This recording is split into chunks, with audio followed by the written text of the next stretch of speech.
দুঃখজনক, বলার ভাষা নেই।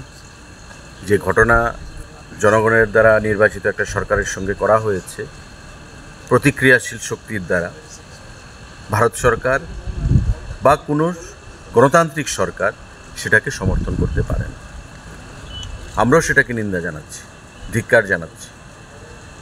প্রধানমন্ত্রী আবাসে ঢুকে, লোকসভার ভিতরে ঢুকে তালিবানি কায়দায় যে ধরনের জিনিস আমরা সোশ্যাল মিডিয়াতে বা টিভির পর্দায় দেখতে পেয়েছি, সেটা সভ্যতাকে সেখানে কালিমালিপ্ত করেছে এবং বাঙালি জাতি সম্পর্কে, বাংলা সম্পর্কে, বাঙালি সম্পর্কে সারা বিশ্বের কাছে একটা নেতিবাচক বার্তা সেখানে প্রদান করেছে।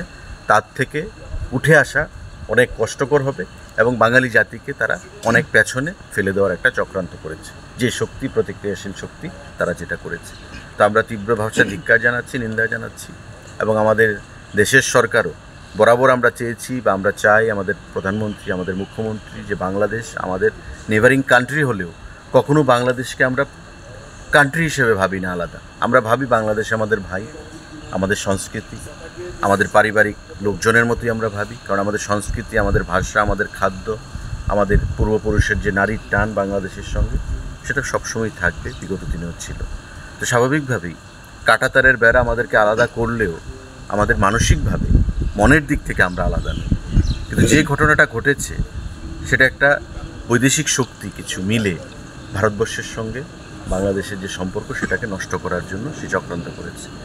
সময় বলবে আগামী দিনে বাংলাদেশ এবং ভারতের সম্পর্ক কোথায় যাবে। কিন্তু আমরা বরাবর চাই যে বাংলা এবং ভারত বাংলার যে মৈত্রী, সেটা অটুট থাকুক, অক্ষুণ্ণ থাকুক এবং দুদেশের যে সম্প্রীতি 71-এর যুদ্ধ থেকে শুরু করে বর্তমান সময় পর্যন্ত ছিল, সেটা যেন আগামী দিনেও সামনের দিকে আমরা এগিয়ে নিয়ে যেতে পারি। আরেকটা বিষয় আপনার কাছে জানতে চাইব, যেটা বহু প্রতীক্ষিত ভারত বাংলাদেশ মৈত্রী সেতু, যেটা সাবরুমে অবস্থিত, যেটাকে নর্থ ইস্টের গেটওয়ে বলা হচ্ছে।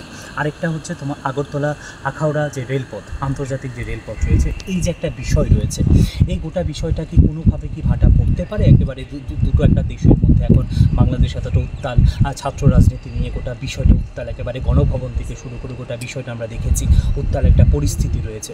তো সেই জায়গায় দাঁড়িয়ে কি কোনোভাবে কি একটা দেখুন পড়তে পারে গোটা বিষয়টা? একটা ইন্টারিম গভর্নমেন্ট হবে বাংলাদেশে, যেটা দেখা যাচ্ছে। এই ইন্টারিম গভর্নমেন্টের পলিসি কী হবে তার উপর অনেকটা ডিপেন্ড করে। আমরা ভারতবর্ষ থেকে কখনো কোনো বৈদেশিক শক্তির সাথে নেতিবাচক ভূমিকা নিয়ে কখনো আমাদের দেশ এগোয়নি। আমাদের দেশ বরাবরই বলে, আমাদের সরকার, যে বসুধৈব কুটুম্বকম।